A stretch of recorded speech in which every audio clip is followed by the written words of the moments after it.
మిత్రులారా నమస్కారం. చరిత్ర చెప్పని ఒక సత్యం గురించి నేడు తెలుసుకుందాం.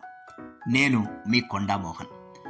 గత 4 రోజులుగా తెలుగు సమాజం, మరీ ముఖ్యంగా మన తెలంగాణ సమాజం అంతా దశాబ్దం క్రిందటి ఒక వీరనారి ధైర్య సాహసాలను, తెలంగాణ ఉద్యమంలో తను చేసిన త్యాగాలను వేనోళ్లా కొనియాడుతుంది. ఆ వీరవనితే డిఎస్పి నళిని.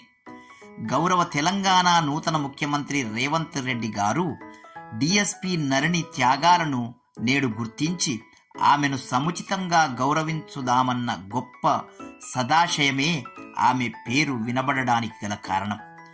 తెలంగాణ ఉద్యమ సమయంలో ఉద్యమకారులను, నిరుద్యోగులను కఠినంగా శిక్షించమన్న నాటి ఉమ్మడి ఆంధ్రప్రదేశ్ ప్రభుత్వ ఆదేశాలను ధిక్కరించిన డిఎస్పి నళిని తన ఉద్యోగాన్ని తృణప్రాయమని రాజీనామా చేసి ఉద్యమంలో పాల్గొన్న త్యాగశీలురాలు.